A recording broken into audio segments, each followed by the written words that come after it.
salut à tous ceux qui veulent voyager. Aujourd'hui on va parler d'un sujet important pour ceux qui voyagent, Onward Ticket. Qu'est-ce que c'est? Pourquoi tu en as besoin? Et est-ce que les sites à 14 $ sont vraiment fiables ou pas? Et on va voir tout ça ensemble dans cette vidéo, ainsi que mon site favori qui sera dans la description pour prendre les tickets à 14 $. C'est mon expérience personnelle, donc je vais pouvoir vous conseiller dessus si c'est bien ou pas. Alors qu'est-ce que c'est que le Onward Ticket? En fait c'est un ticket qui prouve que vous voulez quitter le pays. En fait les pays, quand vous allez prendre un visa etc, ils veulent que quand vous avez reçu le pays, bah en fait vous devez prouver que vous ne restez pas indéfiniment. Vous n'allez pas rester un an, et ils veulent un billet, un ticket de bus, un ticket d'avion, un ticket de bateau pour dire que dans 2 mois, je quitte le pays de cette façon-là, avec cette compagnie aérienne-là, de cette façon. Voilà, c'est vraiment pour faire ça et pour pas que vous restiez dans le pays indéfiniment, parce qu'ils veulent pas que vous restiez dans le pays indéfiniment. Et du coup, bah pourquoi c'est important? Bah parce qu'en fait, de nombreux pays et compagnies aériennes, si vous n'avez pas ce ticket-là, en fait, ils vous refusent. C'est-à-dire que vous allez arriver devant la compagnie aérienne, ils vont vous dire OK au guichet, passeport, votre ticket d'avion, votre ticket de retour, et si vous l'avez pas, ils vont dire bah désolé, vous pouvez pas embarquer, donc soit vous prenez un billet maintenant par téléphone, etc. Vous avez payé le prix fort, soit bah du coup vous embarquez pas et vous n'allez pas prendre votre voyage. Donc c'est pour ça que c'est vraiment important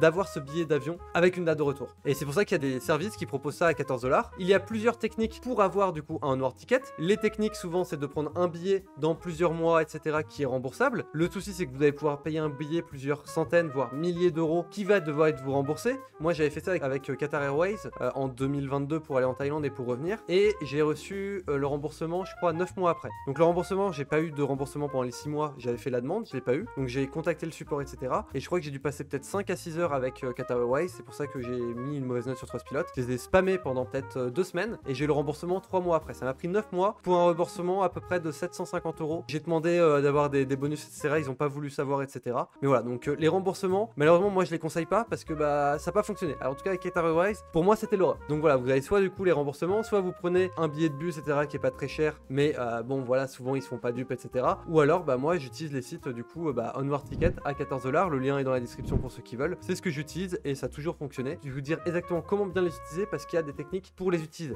Déjà les Onward Ticket, à quel moment vous les demandez? Donc ça va être à l'enregistrement à l'aéroport, donc au moment où vous allez prendre votre avion, et ça va être l'arrivée à l'immigration. C'est à dire que quand vous allez arriver à l'immigration, ils vont demander ok votre ticket de retour etc. Donc là soit vous l'imprimez, soit vous le montrez depuis un mail. Ils sont pas très regardants, ils veulent juste vérifier si vous l'avez vraiment ou pas. Si vous l'avez pas, ça pose souci, mais si vous l'avez etc, souvent ils vont pas vraiment checker à mode c'est bizarre etc. Donc vous pouvez en faire des faux, mais moi je vous le recommande pas de faire des faux. Autant en prendre un vrai avec pour 14 $. Pour 14 $ ça coûte vraiment pas cher, et comme ça vous êtes vraiment sûr d'en avoir un. Les pays qui le demandent tout le temps, ça va être par exemple la Thaïlande et l'Indonésie qui vont vraiment demander un billet de retour, parce qu'il y a beaucoup de personnes qui vont rester indéfiniment dans ces pays là parce que bah en soi ils sont bien, ils se sentent bien etc.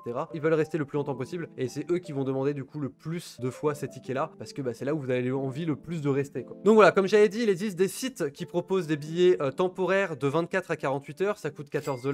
Moi je vous mets du coup mon favori que j'utilise tout le temps dans la description et en commentaire. Le site que je vous propose moi c'est 48 heures, donc vous le prenez juste avant de prendre l'avion, ou du coup le soir avant de prendre l'avion pour le lendemain, comme ça dure 48 heures, le temps que vous arrivez à l'immigration vous pouvez présenter votre billet et il n'y a aucun souci. C'est des vrais billets, en fait ça fonctionne vraiment avec des vraies compagnies aériennes, c'est des vrais billets qui existent, et du coup quand ils vont checker ça va fonctionner. C'est juste que eux en fait ils annulent derrière etc, ils annulent automatiquement et ça fonctionne quoi. C'est un petit peu pour les lois, c'est une zone grise, c'est à dire que la majorité des voyageurs utilisent ces techniques là, clairement tout le monde l'utilise. Il y a toujours un tout petit risque, mais clairement c'est mieux que de faire un faux billet. Enfin clairement vous avez des risques judiciaires d'utiliser des faux billets, là c'est un vrai billet, donc voilà, vous pouvez l'utiliser. N'hésitez pas à me dire en commentaire pour ceux qui ont eu des soucis avec ça, mais moi j'ai jamais eu de soucis. Tous ceux qui utilisent ce genre de billets n'ont jamais eu de soucis dans mon entourage, mais s'il y en a qui ont eu des soucis, n'hésitez pas à le dire en commentaire. Mais moi j'ai jamais eu de soucis, je les utilise tout le temps et puis ça fonctionne, et ça coûte que 14 $. Le seul risque qu'il peut y avoir, c'est que si le billet vraiment il le refuse, bah le seul truc que vous allez devoir faire c'est prendre en urgence un billet qui est remboursable etc, et ça arrive vraiment rarement. Donc si vous faites peut-être, allez on va dire sans aller-retour, peut-être ça va arriver une fois, c'est vraiment peut-être 1%, et vraiment je pense pas que ça soit autant. Clairement je pense pas, j'ai jamais entendu de soucis avec les Get Onward Ticket. Quand vous prenez un site fiable, il y a des sites où c'est peut-être pas fiable etc, le site que je prends, je connais la personne qui l'avait fait et ça fonctionne bien, j'ai jamais eu de soucis et je continue de l'utiliser. Je crois que je suis peut-être à la 6e ou 7e utilisation actuellement au moment où je tourne cette vidéo. Mais voilà, si vraiment t'as peur, tu peux prendre un billet remboursable, mais si t'as des soucis comme moi, bah c'est plusieurs centaines d'euros. Moi c'était 750 € qui ont été bloqués pendant 9 mois, donc pour 14 $, j'aurais préféré payer 14 $ et avoir les 750 € de côté, ça aurait été bien mieux. Et puis en plus le remboursement des fois c'est pas 100%, il y a des conditions, ça peut être un petit peu plus chiant. Donc en conclusion, moi j'utilise Get Onward Ticket, vous pouvez regarder dans la description si vous avez des questions. N'oubliez pas de liker, partager, commenter, et on se retrouve pour une prochaine vidéo. Ciao tout le monde!